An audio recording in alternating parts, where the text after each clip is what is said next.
Hello बच्चों, let's read this question. The question says, a particle executes simple harmonic motion under the restoring force provided by a spring.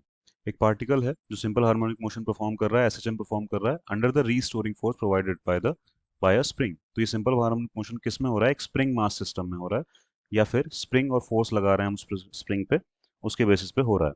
तो spring में एक spring constant होता है, और उसी के बेसिस पे हम रीस्टोरिंग फोर्स को कैलकुलेट कर सकते हैं कि रीस्टोरिंग कितना फोर्स डेवलप हो रहा है. उसके बाद the time period is T, और दिया गया है कि वो एसएचएम का जो टाइम पीरियड है वो टी है. If the spring is divided in two equal parts and one part is used to continue the simple harmonic motion, the time period will what. तो यहाँ पे पूछा गया है कि अगर स्प्रिंग को दो इक्वल पार्ट्स में डिवाइड कर दिया जाए तब टाइम पीरियड कितना होगा उन अलग अलग, और तब अगर मास को उसे अटैच किया जाए तो टाइम पीरियड कितना होगा. अगर उसमें से सिर्फ एक स्प्रिंग को वही same simple harmonic motion use करने परफॉर्म करने के लिए यूज किया जाए तो की कॉन्सेप्ट हमारा क्या यूज होगा इस क्वेश्चन में? वो होगा simply time period of a spring mass system. Time period of a spring mass system in S H M. Simple harmonic motion में जब ये स्प्रिंग मास सिस्टम है तब टाइम पीरियड उसका कितना होता है और कैसे कैलकुलेट करते हैं, वही हमारा यहाँ की कॉन्सेप्ट सिंपली हो जाएगा.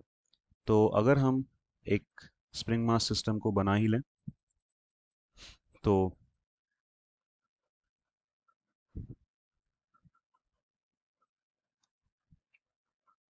ये हमारा मास हो गया. ये स्प्रिंग है जिसका स्प्रिंग कांस्टेंट फिलहाल हम लेट कर लेते हैं कि के है, और ये हमारी वॉल है, रिजिड सपोर्ट. ये भी हमारा हॉरिजॉन्टल प्लेन है. तो इसके ऊपर ये स्प्रिंग मास सिस्टम का मास एसएचएम परफॉर्म कर रहा है, यानी कि टू एंड फ्रो मोशन कर रहा है, फॉरवर्ड बैकवर्ड. तो यहाँ से हम टाइम पीरियड बता सकते हैं. जनरली स्प्रिंग मास सिस्टम का टाइम पीरियड होता है 2 pi under root M divide by K, जहाँ पे ये के वही है स्प्रिंग कांस्टेंट या फोर्स कांस्टेंट. तो इसके बेसिस पे सबसे पहले हमें ये देखना पड़ेगा कि ये तो हो गया हमारा किसका, जब ये स्प्रिंग इस तरह की थी. तो इनिशियल सिचुएशन हम इसको कह सकते हैं. इनिशियली टाइम पीरियड इतना था, लेकिन बाद में ये स्प्रिंग को टू पार्ट्स में डिवाइड कर दिया गया है. स्प्रिंग को दो पार्ट में डिवाइड कर दिया गया, और उसमें से सिर्फ एक पार्ट यहाँ पे यूज में लिया गया है स्प्रिंग मास सिस्टम वही सेम एम मास को ऑसिलेट कराने के लिए. तो इनका होगा क्या यहाँ पे? इस स्प्रिंग मास सिस्टम में अब क्या फर्क आएगा? तो यहाँ मास तो चेंज हो नहीं रहा, सिर्फ किस में चेंज आएगा? इसके स्प्रिंग कांस्टेंट में. तो जब हम स्प्रिंग को दो पार्ट में डिवाइड करते हैं या कुछ पार्ट में डिवाइड करते हैं, कट करते हैं, तो स्प्रिंग कांस्टेंट इंक्रीज हो जाता है, क्योंकि spring constant is inversely proportional to length of the spring.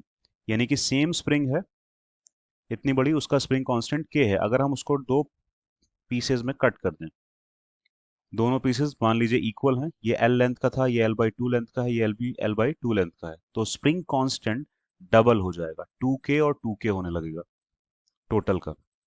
हम्म ये चीज होती है, क्योंकि इसका उल्टा हम देख सकते हैं. अगर हम इन दोनों को ऐड करते सीरीज में डायरेक्टली, तभी ये एक सिंगल स्प्रिंग के जैसा काम करता. तो सीरीज में ऐड करते तो 1/2k प्लस 1/2k करना पड़ता, तब हमारा के डैश जो फाइनल आता, और वो कितना हो जाता? 1/k डैश, नीचे 2/2k होता, 2 से 2 कैंसिल होता, तो यहाँ से हम कह सकते थे के डैश की वैल्यू के ही इक्वल आती, जैसा कि इसमें भी हो रहा है. तो इसीलिए इसी बेसिस पे हम कह सकते हैं जब हम कट करते हैं स्प्रिंग को, तो लेंथ के इनवर्सली प्रोपोर्शनल वाला केस लगा के हम कह सकते हैं कि लेंथ अगर हाफ हुई है, अगर इक्वल दो पीसेस में कट किया गया है तो लेंथ हाफ हुई होगी. तो उसके बेसिस पे हम क्या कह सकते हैं कि के डबल हो गया होगा. लेंथ हाफ मतलब के डबल. तो नया जो के डैश आएगा स्प्रिंग का, वो पुराने वाले k का डबल होगा, क्योंकि यहाँ पे दो इक्वल पीसेस में डिवाइड किया गया है। या फिर हम कह सकते हैं कि k प्रोपोर्शनल टू 1/l, अगर स्प्रिंग की पुरानी वाली लेंथ को हम l नाम दे रहे हैं तो, और ये वाले को l/2 नाम दे रहे हैं। k is proportional to 1/l, k dash proportional to 1/l/2, ये कह सकते हैं। अब l/2 का मतलब हम कह सकते हैं कि k dash directly proportional to 2/l। अब यहाँ से इन दोनों को अगर हम देखें, इन दोनों को, ये और ये, तो हम डिवाइड कर सकते हैं k डैश बाई k। तो वो कितना आ जाएगा, k डैश बाई k आएगा 2/l डिवाइड बाई 1/l, क्योंकि कॉन्स्टेंट्स तो यहाँ पे कट जाएंगे प्रोपोर्शनलिटी हटाने पे। यहाँ से l और l कैंसिल होंगे, ये आएगा 2/1। और हम इसको कह सकते हैं कि k डैश की वैल्यू आएगी 2k के इक्वल, यानी कि नया स्प्रिंग कांस्टेंट पहले वाले का भी डबल आया है। तो उसके बेसिस पे नया टाइम पीरियड क्या आएगा, तो t डैश, नया टाइम पीरियड आएगा नया टाइम पीरियड आएगा 2 pi under root m by k dash, नया स्प्रिंग कांस्टेंट, और वो है कितना, तो m/2k, ये हो जाएगा। लेकिन जो ऑप्शंस गिवन है उसके अकॉर्डिंग इस तरीके से आंसर नहीं दिया गया है, पहले वाले टाइम पीरियड से कंपैरिजन पूछा है। तो T dash is equal to, हम इसमें से पहले वाला टाइम पीरियड कैसे निकाल सकते हैं, ये 1/√2 अलग से आ रहा है। 1/√2 को अगर हम कॉमन ले लें तो बचेगा अंदर 2 पाई अंडर रूट m/k, ये हमारा पुराना टाइम पीरियड है। तो हम क्या कह सकते हैं, t/√2, टी डैश नया टाइम पीरियड हमारा आ रहा है, पुराने टाइम पीरियड का 1/√2 टाइम्स।